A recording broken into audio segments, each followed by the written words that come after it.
Bonjour, comment joue-t-on le riff des mains d'or?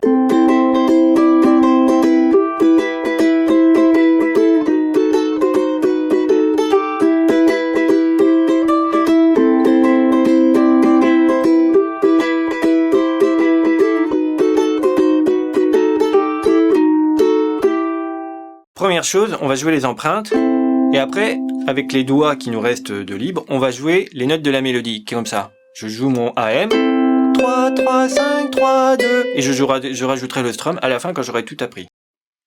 Donc on commence comme ça, le AM vous le connaissez, on mettra le premier doigt en haut, et sur la première corde, on va jouer 3, 3, 5, 3, 2. Deuxième empreinte, EM vous le connaissez, je fais un bas, et sur la première corde, 2, 2, 3, 2, 0. Tout en maintenant le troisième doigt ici à 4. B7, je mets le petit doigt à 4 sur la quatrième corde, le troisième doigt à 3 sur la troisième corde, et le premier doigt à 2 sur la deuxième corde. Et sur la première corde, 0, 3, je jouerai le 3 avec le deuxième doigt, qui reste libre.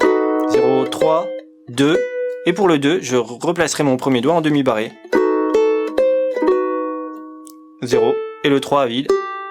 Je retirerai mon petit doigt pour jouer le 0 sur la quatrième corde. C'est pas un 3, c'est un 0. Si j'y arrivais pas, je pourrais essayer une autre empreinte, par exemple comme ça. Alors ça, c'est pas un B7, c'est un D dièse diminué, mais c'est pareil, il y a une note près. Et donc je joue cette empreinte, et là, j'ai le petit doigt de libre qui peut aller jouer sur le 3. 0, 3, 2. Pour faire le 2, mon petit doigt, hop, il glisse de la troisième case à la deuxième case. Donc il passe en dessous, comme ça. Et il arrive à se trouver un chemin et à se caser là, sur la deuxième case, sur la première corde. 0, 3, 2, 0, et après ça change pas les notes, hein, c'est juste, je soulèverai mon premier doigt pour jouer les 0 à la fin. Ça c'est une alternative si on n'arrivait pas à l'empreinte précédente. Quatrième empreinte, EM, on retrouve 2, 2, 3, 5, 7. Là le 7, je le joue avec le petit doigt et je maintiens mon troisième doigt. Ceux qui n'y arriveraient pas, ils peuvent lâcher ce doigt là et puis jouer juste le 7. Et donc, quand on fera le strum, ils joueront que le 7. La deuxième moitié du riff, ça commence pareil.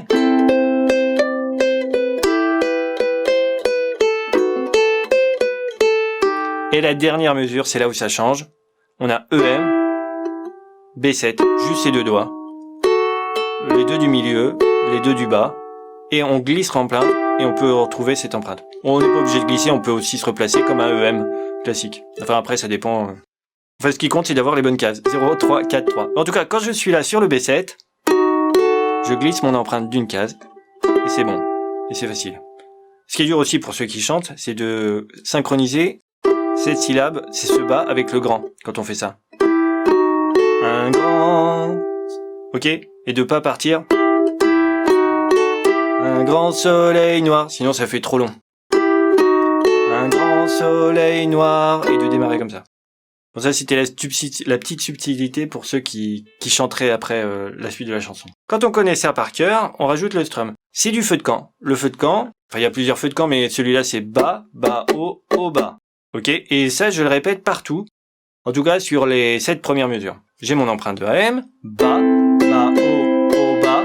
Ça, c'est tout ça. Sur le premier bas, je peux faire plus doux parce que la mélodie, elle a pas commencé.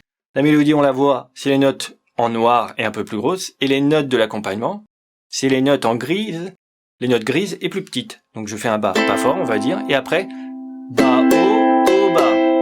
Le 5, bas, bas, haut. Et là on voit, c'est sur le 3 qu'on fait le haut. Bas, bas, haut, haut, bas. On apprend ça, bas, bas, haut, haut, bas. Et après j'accélère, ou je reprends tout, depuis le début. Bas, bas, haut, haut, bas. Bas, bas, haut, haut, bas. Je suis pas obligé de jouer 4 cordes à chaque fois. Parce que ça peut... par exemple, les cordes, ici, elles peuvent couvrir la voix de la mélodie. Donc si on a l'impression que le 3, 3, 3, 3, 3, 5, 3, 2, etc., il est un peu couvert par l'accompagnement, on peut jouer que les 3 cordes du bas, par exemple. Là, je ne rejoue jamais la quatrième. Donc je joue 3 ou 2 cordes en faisant mon bas haut, mon bas bas haut, bas. Bas, bas, haut, haut, bas. Bas, bas, haut, haut, bas. On le fait un peu lentement et après ça devient vite un automatisme parce qu'on retrouve le feu de camp bas, bas, haut, haut, bas.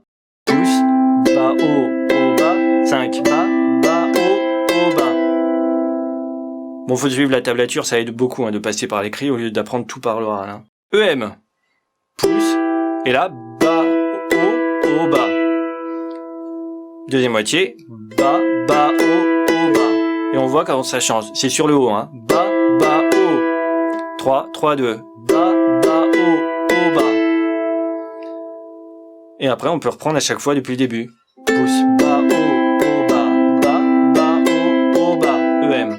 Pouce, bas, haut, bas, bas, bas, haut, bas. B7. Donc moi, je le fais comme ça, mais pensez, hein, ceux qui le font comme ça, de jouer l'empreinte alternative, on peut jouer les deux en même temps, il n'y a pas de problème. Donc B7, bas, on fait un bas tout doux là, j'ai mal joué, j'étais trop fort. Et après, bas, haut, bas, et c'est vrai, et là c'est haut, bas qui change à 3. Bas, haut, bas. Demi-barré, bas, bas, haut. Et c'est toujours sur le haut qu'on change de note. Bas, bas, haut. Donc vous voyez comment je fais là? Bas, bas, haut. Je me redresse. C'est pas facile, je pense, de faire ce geste. Enfin, quand on le voit, ça paraît pas difficile, hein. C'est juste, le doigt il est appuyé, hop, il se redresse. Mais je pense que j'ai déjà vu, c'est pas facile tout de suite en général. Donc B7, bas, haut, bas, bas, bas, haut, pouce. Et le pouce, il va jouer la quatrième corde toute seule, ok?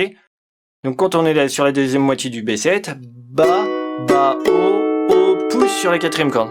Et j'ai retiré mon petit doigt. J'ai maintenu l'empreinte, c'est résonnant, ça ne gêne pas, au contraire, je trouve que c'est mieux. Et à chaque fois, normalement, il faudrait reprendre depuis le début. Là, je termine la quatrième mesure. Pouce, bas, haut, bas, bas, bas, haut, bas.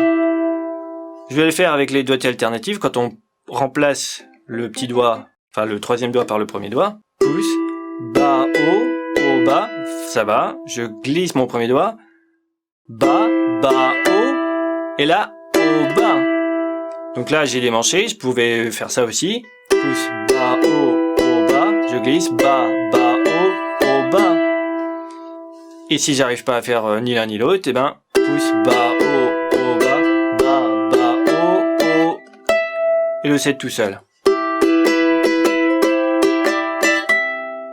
Ok? Et après, normalement, il faudrait reprendre depuis le début, lentement. Et puis, on va continuer, vu que les deux mesures suivantes, c'est les deux mêmes que les premières.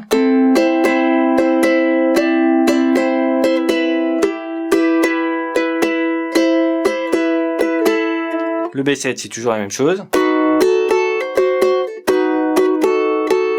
Et la fin, on l'a déjà vu.